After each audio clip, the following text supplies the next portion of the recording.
What's poppin', cuz? Oh my god.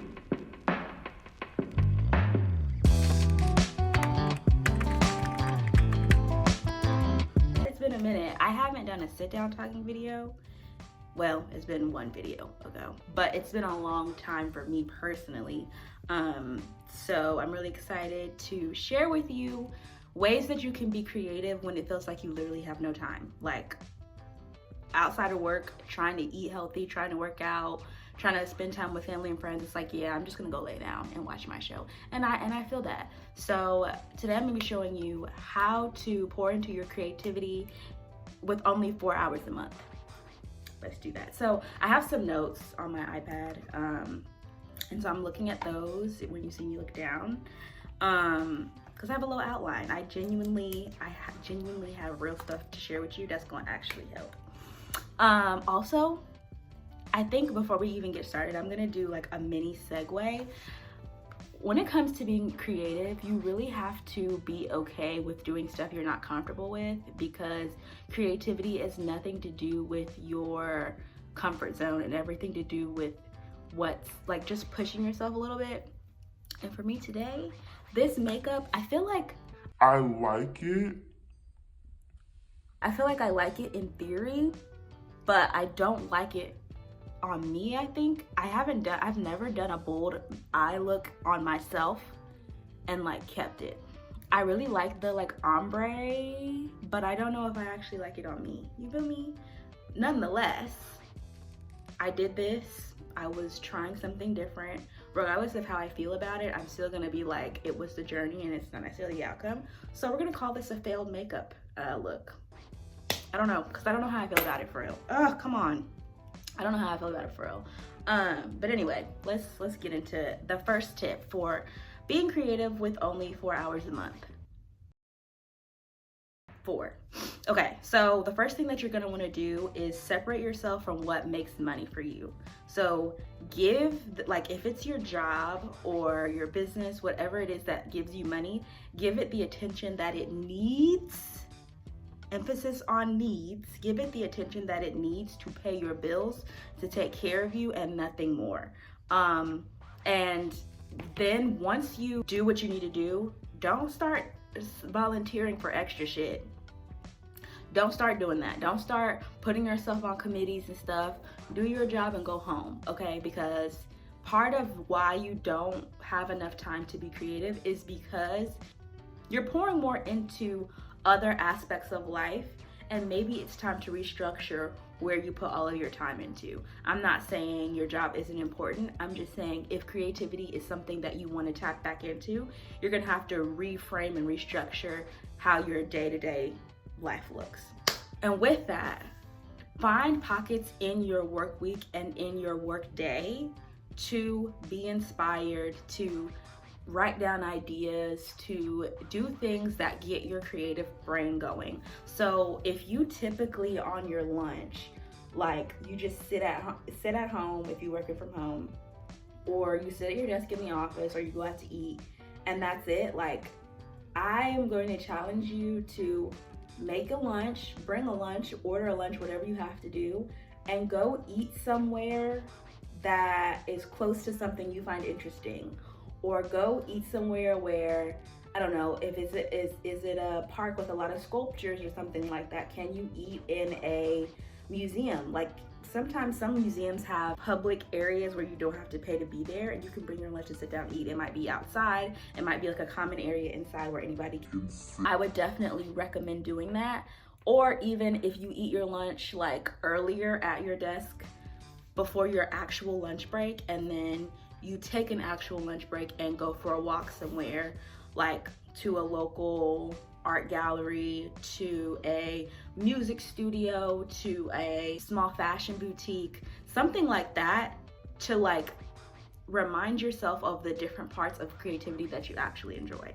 That you'd be surprised how much that can change the way you view your creativity, because it's gonna give you, if you're naturally a creative person, those ideas are gonna come to you, trust. It's just a matter of creating space for you to be that version of yourself.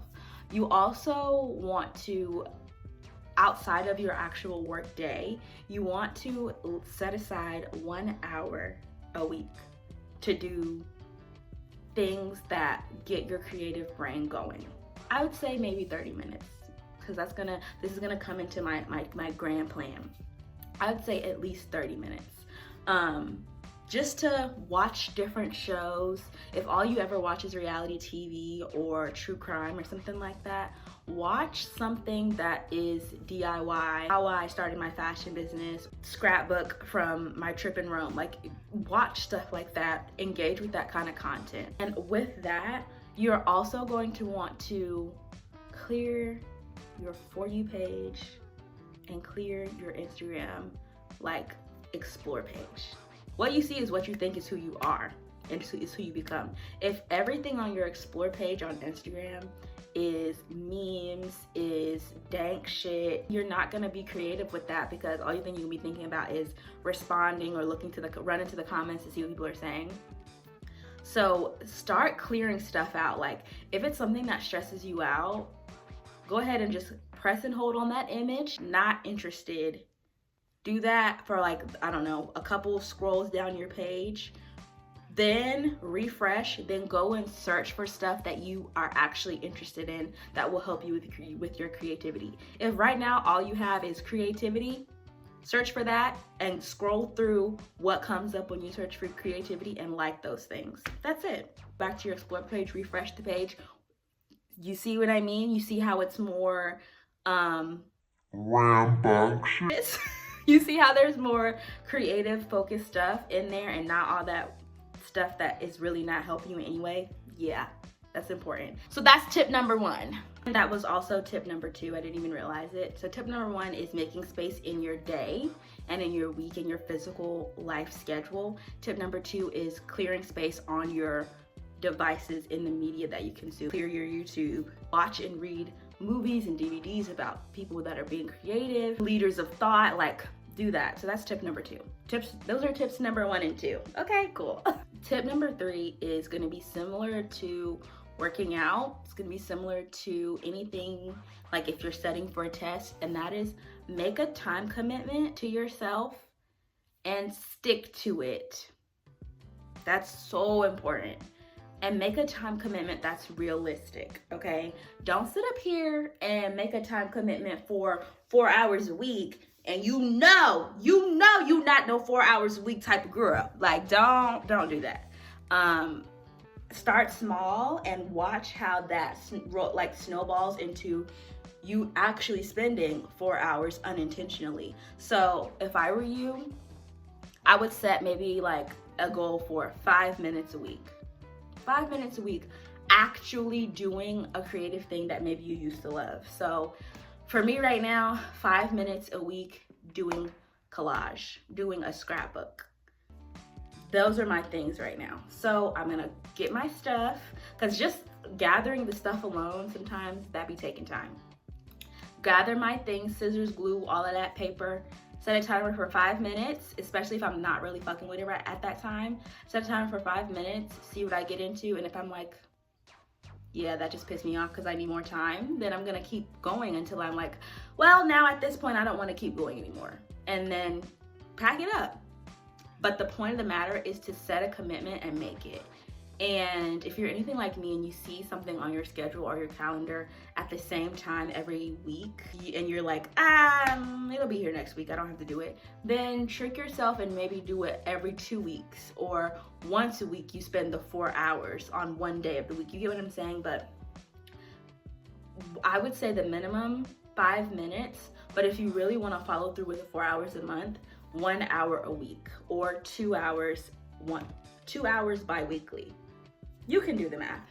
That's what I would recommend, and I think that'll go so far, and you'll actually be more of a creative person because you're actually pouring into that, and you're gonna end up clearing those creative cobwebs that you didn't even like realize were there. You know what I'm saying? When you haven't been creative for such a long time and you tap back into it, especially if you consume a lot of digital content, digital media, you'll be like, so I have the scissors, I have the glue. What am I? Like, what am I supposed to do? You know what I mean? You'd be surprised. So just get started with that process, which then leads into my next point. So you got your scissors, you got your glue, you set time aside to be more creative. And now you're looking at that paper or that computer screen or whatever it is, and you're like, blank. Nothing's up there. Radio silence. I'm gonna say this and I'm gonna hold your hand while I say it. I'm even gonna get a little close. Do not go on Pinterest to find something to copy, because that alone will destroy your creativity, because you're gonna be trying to do something and copy. Girl, these earrings, me and these earrings about to fight. Anyway, you're going to be trying to copy and execute something that is not original to you. It's original to someone else. Don't even look for inspiration. Like, don't go and find stuff and save it and like, oh, I'm gonna do that. Don't do it. Your creativity, you're gonna spark that inspiration through setting time aside in your day to interact with stuff that is in your creative field of interest. But you're not, when you see that stuff, it's just gonna give you ideas, and hopefully you'll remember those ideas for when your time of the week or the month comes to work on those things. But in that moment when you're working on the creative thing, do not look for something to copy, okay? You're building and crafting and honing in on your specific creative perspective, and copying somebody else is going to get in your way and it's gonna make you frustrated. Bite the bullet, try something, and if it's ass, then it's ass, and that's okay, because this makeup today, I didn't look up nothing. And even to give a good example, like Doichi, if that's even how you say her name, she does face tape that is visible. Mind you, that is low-key, like, not say taboo, but some people are like, girl, that's ghetto. You know what I mean? And that's her thing. Only she can do that because she's honed in on that and done it enough to where she's found what she's comfortable with. And because she's comfortable with it and has confidence in it, now people are trying to copy her because they like the confidence. And part of it is exposure therapy. And that's what you have to remember when you're doing your creative thing. Exposure therapy is gonna take you so far. You don't have to like the end outcome. It's the journey that matters. Which, let's get into my next point. Share what you do with people that you trust, okay? Share whatever you end up creating with people that you know are going to understand the process, respect it, and not make you feel bad about the outcome if it's not like a perfect outcome. Because sometimes when you're being creative, you pull some shit out your ass. You be like, yeah, I don't know what I was doing, but this ain't it. But it's okay, because I learned something along the way. You get what I'm saying? But in sharing it with people that you trust and that you, me looking at the camera that doesn't exist. Oh God. And sharing your stuff with people that you trust, what you're actually doing is you're putting out what you hope to continue. And I think that that's really important as a creative. Don't do stuff and keep it in the closet. That was for you, yeah. Don't do stuff and keep it in the closet. Don't do stuff and keep it hidden in drafts. Don't do stuff and, you know, fold it up neatly and put it in your bottom drawer in the far back. Like, you need to have conversation, have dialogue around it, because people might help you understand something about yourself that you didn't even know. Post-rationalization at its finest. And also, I think it's also gonna help you understand how people are perceiving what you are putting out, whether that's video content, audio content, music. You can understand what made someone think something about what you did. Then you can then isolate that thing and start tweaking it to figure out, well, how do I get them to understand or see or feel this instead? And that's how you hone in on being your best creative self, like you're in your creative bag. You have to share, you have to make space for dialogue, you have to be open and okay with critique. And the last tip I will have to say about tapping into your creative bag with only 4 hours a week, you have to let your ego go. Anything in this life that you're trying for the first time or getting back into or reintroducing yourself to can be difficult because you find yourself trying something that you haven't done before and you're used to a specific version of yourself, and your pride can make you be like, well, I know who I am. I'm not going back to stumbling and fumbling around in the dark because that makes me look bad. And to that I say, I think to the people that don't fuck with you, it's gonna make you look bad. And I think to the people that fuck with you, they're gonna be like, period. As you should, you're figuring it out, it's slay. You know, and that's what's important. So in recapitalization, I be making up words. In recapitalization of what we've discussed for how to be more creative with only 4 hours a week because you're super busy, you need to take time out of your day and set it aside specifically to be inspired by things that are in your creative niche, whatever that may be. You need to clear out your media and make space for stuff that is going to inspire you and remind you to be creative. You're going to want to set aside time to work on your creative craft and stick to it. Don't go looking on Pinterest or anywhere else for examples of what you're trying to do and follow that, because you're going to destroy your creativity. And the last thing of all is share what you do with people that you trust so that you can learn what you are putting out, how it's being perceived, and how you can grow. So I hope this gave you some inspiration and some ideas. So excited to continue to grow this channel and share more about my creativity. So I will see you guys in the next video, and follow me on my socials so you can see the shenanigans that I be up to in the meantime.